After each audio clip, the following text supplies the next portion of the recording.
Assalamualaikum warahmatullahi wabarakatuh. Saya Nabila PM 200709141 D3 MIB. Jadi di sini saya akan membahas materi tentang inferensi logika dan beserta tabel kebenaran dan afirmasi.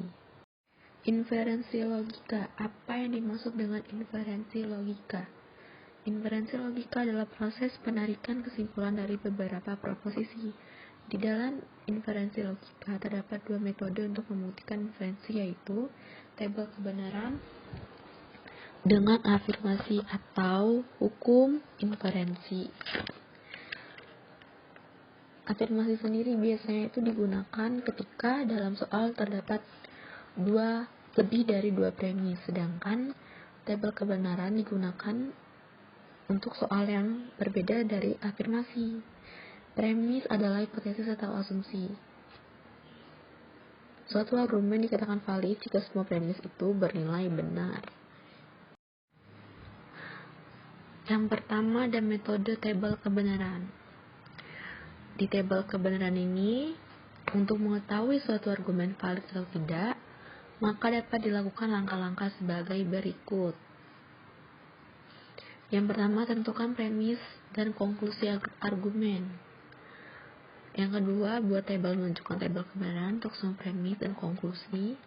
Cari baris kritis. Dalam garis kritis, jika nilai kesimpulan benar, maka argumen tersebut valid. Jika terdapat konklusi bernilai salah, maka bernilai valid.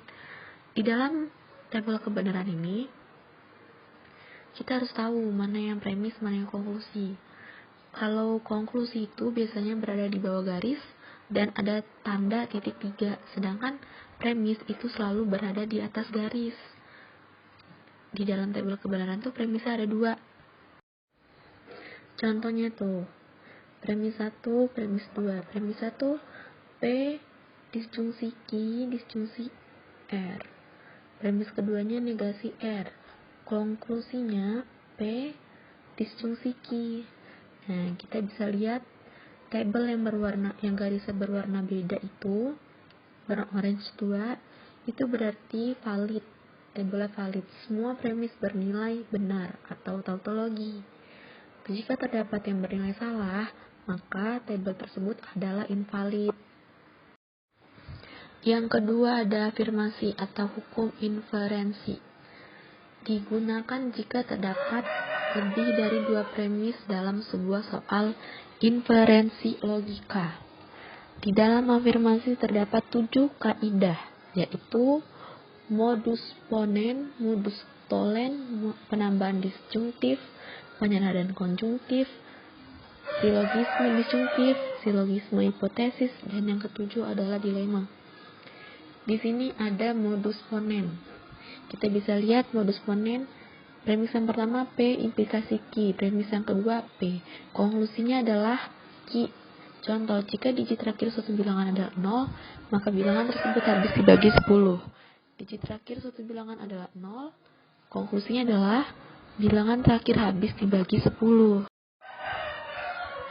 Yang kedua adalah modus tollens. Kita harus tahu dulu ya, pertama-tama premis 1 dan premis 2 dan konklusinya. Ingat, konklusi selalu berada di bawah garis dan selalu bertanda dengan titik 3, kayak piramid. Nah, bisa dilihat di contoh P implikasi Q, premis keduanya negasi Q. Konklusinya adalah negasi P. Jadi, di modus tollens ini menggunakan negasi. Jika premis 2 menggunakan negasi, maka kesimpulan menggunakan negasi, seperti itu. Contohnya, jika aku kurus, maka aku menjadi model. Aku tidak bisa menjadi model, konklusinya karena aku gendut, gitu. Yang ketiga ada penambahan disjungtif. P konklusinya P konjungtif. Oke, yang ketiga ada penambahan disjungtif. Jadi, penambahan disjungtif ini konklusinya gabungan dari premis. Misalkan, P konklusi P disjungtif Q, atau Q konklusi P disjungtif Q. Tuh, jadi konklusinya itu gabungan dari premis. semua premis itu digabung menjadi konklusi. Contohnya, Dina membeli baju bermerek Bershka. Terus, konklusinya Dina membeli baju bermerek Bershka atau Dina membeli baju bermerek Zara. Tuh. Yang keempat ada penyederhanaan konjungtif. Karena dia penyederhanaan, jadi dia disederhanakan ya. P konjungsi ki, konklusi ki. Penyederhanaan konjungtif. P konjungsi ki, konklusi ki. Atau P konjungsi ki, konklusi P. Contohnya, Dina membeli baju bermerek Bershka dan Zara. Konklusinya adalah Dina membeli baju bermerek Bershka. Atau Dina membeli baju bermerek Bershka dan Zara. Konklusinya Dina membeli baju bermerek Zara. Seperti itu. Jadi, pada penyederhanaan konjungtif ini, pilih salah satu premis untuk konklusi. Yang kelima adalah silogisme disjungtif. Di dalam silogisme disjungtif ini, sama ya, kita juga harus pilih salah satu premis untuk konklusi, itu ya. Kalau misalkan tadi itu kan yang konjungtif, konklusinya itu pilih salah satu dari premisnya cuma satu. Kalau misalkan yang ini, pilih salah satu dan premisnya ada dua, gitu. Misalkan nih, P disjungtif ki, negasi P, konklusi ki, atau P disjungtif ki, negasi ki, konklusi P. Contoh kalimatnya, Dina membeli baju bermerek Bershka atau Zara. Premis keduanya, karena dia negasi, berarti dia tidak ya. Dina tidak membeli baju bermerek Bershka. Konklusinya adalah, Dina membeli baju bermerek Zara. Oke, yang keenam ada silogisme hipotesis. Silogisme hipotesis ini kalau saya simbolin, variabel 1 dan 3 menjadi konklusi. Itu kan yang variabel pertamanya ada P, variabel ketiganya ada R. Nah, jadi variabel pertama dan ketiga ini menjadi konklusi gitu. Atau variabel awal dan akhir.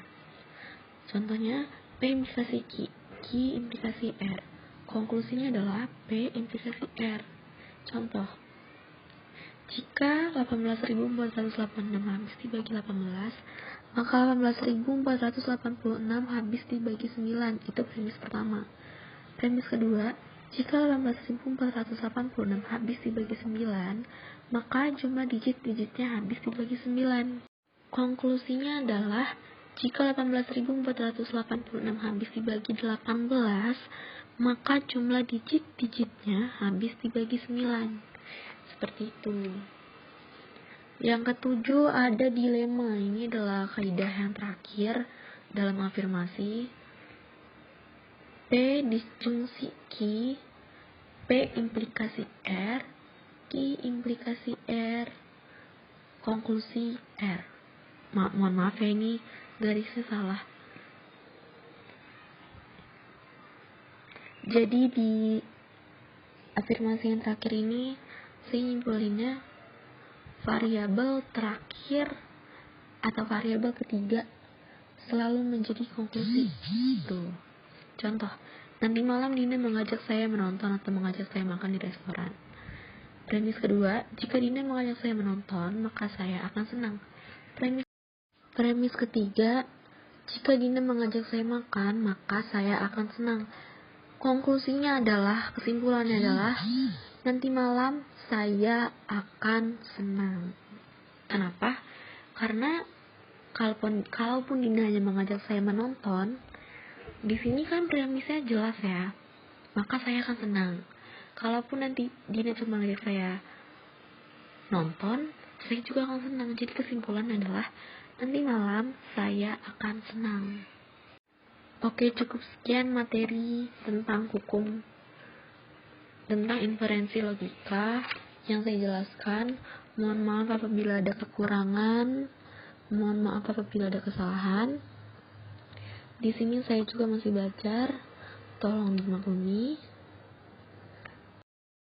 Saya akhiri. Wassalamualaikum warahmatullahi wabarakatuh.